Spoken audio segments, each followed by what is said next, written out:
So what does it all mean, if anything, for the special counsel probe? As you may recall, the Judiciary Committee is moving forward with a bill to protect Robert Mueller, any future special counsel. Well, I spoke a short time ago with a key member of the committee. I started by asking Senator Lindsey Graham about the committee moving forward with this legislation, despite the fact he's being told it's going to go nowhere. Here's my goal. I have no belief that President Trump is going to fire Mueller or Rosenstein. I think that would be a disaster. Quite frankly, I think President Trump's going to come out of this thing okay if he'll just watch what he says. But this protects special counsels. All it says, if you get fired, you can petition a court within 10 days to see if you were fired for cause. There's a regulation that says you can only fire a special counsel for cause. This gives a check and balance for this all the way for the future. So even if the committee moves forward on this and Senator Grassley says, yeah, we consider what the majority leader says, but that doesn't dictate what our committee does. Right. Is the worry about putting it to a floor vote that it would fail, that not enough Republicans would vote for it, and it would be a bad reflection on the GOP? All I can say is that I think special counsels are not political appointees, but they're not civil servants. So what am I trying to do? Make sure that if a special counsel is fired in the future by a political appointee, that judges can look at the firing to see if it was for a cause. I can tell you this, if the roles were reversed and this was Hillary Clinton saying these things, we would be all for this. So I'm trying to make sure that special counsels in the future have an ability to protect themselves by going to court and making sure judges agree with the firing. All right, another big vote coming up in the Senate on Monday. Senate Foreign Relations is going to vote on the nomination of now CIA Director, hoping to be Secretary of State Mike Pompeo.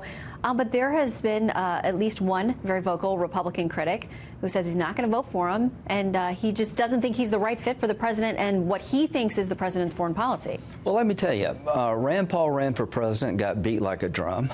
I ran for president, got beat like a drum. I think we owe it to President Trump to give him the ability that every other president has to pick a qualified person to be Secretary of State. You know, Rand Paul is a libertarian. There's no way Trump's going to pick a libertarian. I hate it when liberal Democrats basically neutralize the election. They don't recognize Trump winning, but they expect us to vote for Obama's people.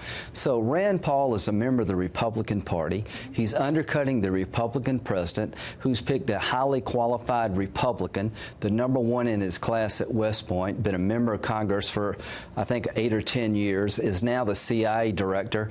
And if that's not enough, President Trump picked Pompeo to meet with a North Korean leader because he has that much confidence in him. So I would say to Rand Paul, honor the results of the election. You lost, I lost, and there's no way in hell you can say that Mike Pompeo is not qualified for this job. I'm so disappointed in Democrats. I voted for most all of Obama's nominees because I thought they were qualified. Elections matter. You know, I said that when Obama won. Yep. He deserves his own cabinet. But it bothers me greatly that a Republican would join with Democrats to undercut this selection by President Trump. Pompeo needs to be on the job tomorrow. There's a lot going on in the world, and I can't believe the Senate would deny President Trump as Secretary of State, who's highly qualified, at a time when the world is really on fire. Yeah, and let's talk about North Korea, because he took part in this very high-level meeting. We think it's the highest level between the two countries since at least 2000 with then Secretary of State Madeleine Albright.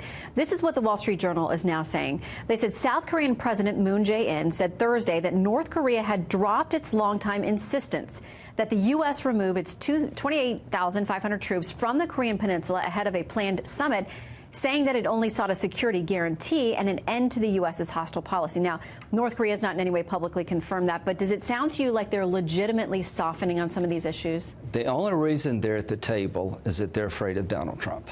Donald Trump has done a heck of a job of convincing North Korea that he's serious when he says, I'll never let you hit the homeland with a nuclear weapon.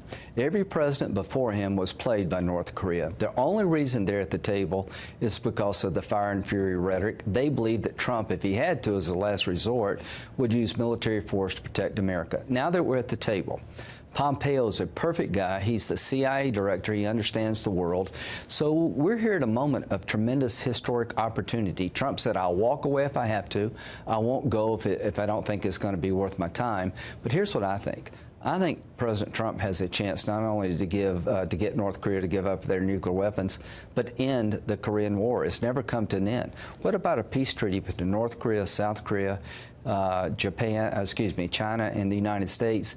And for that, to normalize relationship with North Korea, we ask that you give up your nuclear weapons. South Korea doesn't have nukes. Japan doesn't have nukes. You don't need nukes. I give President Trump and his team tremendous credit, and we're on the verge of something potentially very historic. I want to ask you quickly, as an attorney yourself for decades, what you make of this Inspector General referral of Andrew McCabe, the former #2 at the FBI, a criminal referral to the U.S. Attorney. His attorneys feel very certain it's not going anywhere, and it certainly doesn't mean there'll be anything formal beyond this point, but what do you make of it? Well, Mr. Horowitz has the reputation to be fair-minded. He was basically a Democrat, but I think he's doing a good job. The attorneys can say what they would like, but it would bother me greatly if I was Mr. McCabe's lawyer to have the Inspector General say, I believe a crime was committed here. Now, Mr. McCabe is presumed innocent until proven otherwise, but I think this is just another example of how corrupt the Department of Justice was. And one thing about Comey, Rudy was a good choice by President Trump to be on his legal team. Giuliani, but I've been a prosecutor and a defense attorney long before I got in politics. If Jim Comey were my witness, I don't think I'd have a snowball's chance in hell of convincing anybody that he's reliable. Well, he's had a lot to